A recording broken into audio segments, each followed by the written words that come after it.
የመካከለኛው ምስራቅ የፖለቲካ ምህዳር ባለፉት ጥቂት አስርተ ዓመታት ውስጥ ከመቼውም ጊዜ በላይ ተለዋዋጭና አደገኛ ወደሆነ ምዕራፍ ተሸጋግሯል። በተለይም በባህር ላይ የሚደረጉ ወታደራዊ እንቅስቃሴዎች ለዓለም አቀፉ ንግድና ለኃይል አቅርቦት ወሳኝ በሆኑት እንደ ቀይ ባህር፣ የኤደን ባህረ ሰላጤና የአረቢያ ባህር ባሉ ስፍራዎች ላይ ማተኮራቸው ውጥረቱን ዓለም አቀፋዊ መልክ እንዲይዝም አድርጎታል። አሜሪካ በአረብ ባህር ላይ ወደሚገኘው ግዙፍ አውሮፕላን ተሸካሚ መርከቧ በከፍተኛ ፍጥነትና በጠባጫሪነት ሁኔታ ሲቃረብ የነበረን የኢራን ሰው አልባ አውሮፕላን ድሮን መታመጣሏ ሁለቱ ሀገራት ለዲፕሎማሲያዊ መፍትሄ ያላቸው በር እየጠበበ መምጣቱንና ወታደራዊ ግጭት የመፈጠር ዕድሉም ከፍተኛ ስለመሆኑ ያሳየ ሆኗል። ይህ ክስተት ተነጥሎ የሚታይ ሳይሆን በኢራን የሚደገፉ የታጠቁ ኃይሎች በቀጠናው ከሚያደርጉት እንቅስቃሴና አሜሪካ የመርከብ በረራ ነፃነትን ለማስከበር ከምትወስደው እርምጃ ጋርም የተያዘ ሆኗል።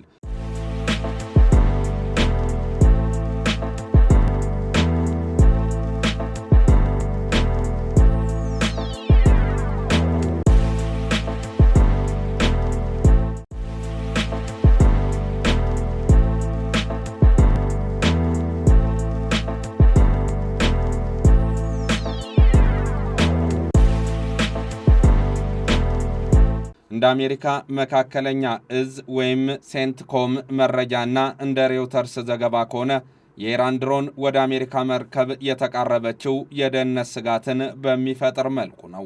አሜሪካ ድሮኗን የመታችው ራሷን የመከላከል መብቷን በመጠቀም እንደሆነም ገልጻለች። የወታደራዊ ስትራቴጂ ተንታኞች እንደሚሉት ኢራን እንዲህ ያሉ ድሮኖችን የምትጠቀመው የአሜሪካንን የራዳርና የመከላከያ አቅም ለመፈተንና በስነ ልቦና ረገድም ጫና ለመፍጠር ነው። አልጀዚራ በዘገባውም ኢራን በቅርብ ዓመታት የድሮን ቴክኖሎጂዋን በከፍተኛ ደረጃ ማሳደጓና እነዚህን መሳሪያዎች ለተላላኪ ኃይሎቿ ማከፋፈሏ በአካባቢው ያለውን የወታደራዊ ኃይል ሚዛንም ቀይሮታል። ይህ ፍጥጫ በቀጣይ ምን አይነት ለውጦችን ያስከትላል የሚለውን በተመለከተም በፖለቲካ ተንታኞች ዘንድ የተለያዩ አቅጣጫዎች ይቀመጣሉ። የመጀመሪያውና ዋነኛው ጉዳይ የመከላከያ ግንባር ወይም አክሲስ ኦፍ ሬዚስታንስ ማጠናከር ነው። ኢራን እንደ ሁቲ፣ ሂዝቦላና በኢራቅ የሚገኙ ታጣቂዎችን በመጠቀም አሜሪካና እስራኤልን ለማዳከም የምትከተለው ስትራቴጂ ውጤት እያመጣላት እንደሆነም የፖለቲካ ተንታኙ ሪያድ ካዋጂ ይገልጻሉ። እንደሳቸው አገላለጽ ኢራን ቀጥተኛ ጦርነት ውስጥ ሳትገባ አሜሪካን በየአቅጣጫው በማወክ ከቀጠናው እንድትወጣ የማድረግ ግብም አላት። በሌላ በኩል የአሜሪካ ስትራቴጂካዊ አጣብቂኝም ጎልቶ ይታያል። ካውንስል ኦን ፎሬን ሪሌሽን ባወጣው ጥናት መሰረት አሜሪካ በመካከለኛው ምስራቅ ያላት ተሳትፎ በትኩረት ማጣት እየተሰቃየ ነው። በአንድ በኩል ወደ እስያ በተለይም ደግሞ ቻይናን ለመመከት ትኩረቷን ማዞር ትፈልጋለች። በሌላ በኩል ደግሞ እንደ ኢራን ያሉ ሀገራት የሚፈጥሩትን ስጋት መልሰ ወደ ቀጠናው እንድትሳብ እያደረጋት ስለመሆኑም ይነሳል። የድሮን መመታቱ አሜሪካውንም በቀጠናው ወሳኝ ወታደራዊ ኃይል መሆኗን ለማሳየት የምትጠቀምበት መልእክት እንደሆነም ተንታኞች ይስማማሉ። በጉዳዩ ላይ የቀረቡ ጥናቶች ሁኔታውንም ከተለያዩ አቅጣጫዎች የሚመለከቱት ናቸው። የመካከለኛው ምስራቅ ኢንስቲትዩት ባደረገው ጥናት የኢራን የድሮን ጥቃት ግራጫ ቀጠና ጦርነት አካል እንደሆነ ያነሳሉ። ይህም ማለት ግልጽ ጦርነት ያልሆነ ነገር ግን ሰላምም የማይባል የፍጥጫ ሁኔታ ነው።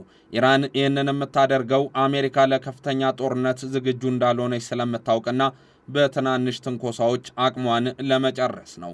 በተቃራኒው የለንደን ዓለም አቀፍ የስትራቴጂክ ጥናት ኢንስቲትዩት ደግሞ ትኩረት የሚሰጠው ለቴክኖሎጂው ሽግግር ነው። ኢራን የምታመነጫቸው ድሮኖች ርካሽና በቀላሉ የሚሰሩ በመሆናቸው አሜሪካ ውድ የሆኑ ሚሳኤሎችን ተጠቅማ መታ በመጣሏ በረጅም ጊዜ የሀብት ብክነትን እንደሚያስከትልና የአሜሪካንን የጦር ግምጃ ቤት ሊያዳክም እንደሚችል ያስጠነቅቃል። የአረብ ባህርና የህርሙዝ ሰርጥ መተላለፊያ ለዓለም የነዳጅ ንግድ ወሳኝ መተላለፊያ በመሆናቸው እንዲህ ያሉ ግጭቶች በተከሰቱ ቁጥር የመርከብ መድን ዋስትና ወይም ኢንሹራንስና የነዳጅ ዋጋ በከፍተኛ ሁኔታ ይጨምራሉ። ብሉምበርግም ይህ የኢኮኖሚ ጦርነት ኢራን ዓለም አቀፉ ማህበረሰብ በአሜሪካ ላይ ጫና እንዲያደርግ የምትጠቀምበት መሳሪያ እንደሆነ ያነሳል። ኢራን የዓለም የኢኮኖሚ ደም ስርን የመቆጣጠር አቅም እንዳላት ለዓለም እያሳየች ነው የሚሉት የኢኮኖሚ ተንታኙ ስቲቨን ኩክም ታዲያ ከአሜሪካ ጋር የሚፈጠረው ፍጥጫ ፖለቲካዊ ብቻ ሳይሆን ምጣኔ ሀብታዊ ዓላማዎችንም ከጀርባው ያነገበ እንደሆነ ይነሳል።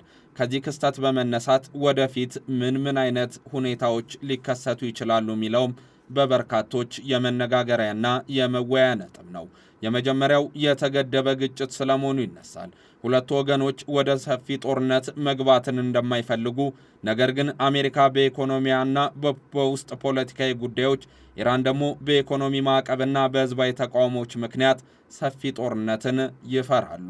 ስለዚህ እንዲህ ያሉ ትናንሽ ግጭቶችን በመቀጠል ወደ ከፍተኛ ጦርነት ሳይቀየሩ ባሉበት ማካሄድ የመጀመሪያው አማራጭ ሊሆን ይችላልም ይላሉ። ሁለተኛው የቀጠናው ትብብር ለውጥ ነው። እንደ ሳዑዲ አረቢያና የተባበሩት አረብ ኤሚሬትስ ያሉ ሀገራት በአሜሪካ መከላከያ ላይ ያላቸው እምነት እየቀነሰ ከመጣ ከኢራን ጋር የራሳቸውን የሰላም ስምምነት ለመፍጠር ወይም ወደ ቻይና፣ ሩሲያ ይበልጥ ለመጠጋት ሊገደዱ ይችላሉ። ሶስተኛውና አደገኛው ሁኔታ የስህተት ስሌት የሚባለው ነው። ትልቁ ስጋት አሜሪካ ወይም ኢራን አንዱ የሌላውን ቀይ መስመር ባለማወቅ በሚወስዱት እርምጃዎች ሁኔታው ከቁጥጥር ውጭ ሆኖ ወደ ቀጠናዊ ጦርነት ሊያመራ ይችላል የሚል። በአጠቃላይ በአረብ ባህር የተከሰተው የድሮን መመታታት ክስተት በመካከለኛው ምስራቅ ያለው ጂኦፖለቲካዊ ፍጥጫ ከዲፕሎማሲ ወደ ኃይል እየተሸጋገረ መሆኑን አመላካች ሆኗል። መደምደሚያው የሚያመላክተው ወደፊት በቀጠናው የሚኖረው ሰላም በአሜሪካ ወታደራዊ ጥንካሬና በኢራን ስልታዊ ትዕግስት መካከል ባለው ሚዛን ላይም የተመሰረተ መሆኑን እንዲሁ ደጋግሞ የሚነሳ ጉዳይ ነው። ዓለም አቀፉ ማህበረሰብ በተለይም የተባበሩት መንግስታት ድርጅት በባህር ላይ የሚደረጉ ትንኮሳዎችን ለመቀነስ አዲስ የህግ ማዕቀፍ ወይም የውይይት መድረክ ካላመቻቸ በስተቀር የአረብ ባህር የዓለም የጦርነት ስጋት ማዕከል ሆኖ የመቀጠል ዕድሉም ሰፊ ነው። የአያላኑ ፍጥጫ ከየብስ ወደ ባህር መሸጋገሩም የቀጠናውን ጂኦፖለቲካ ይበልጥ ውስብስብና አደገኛ ያደርጓል ተብሎም ይገመታል።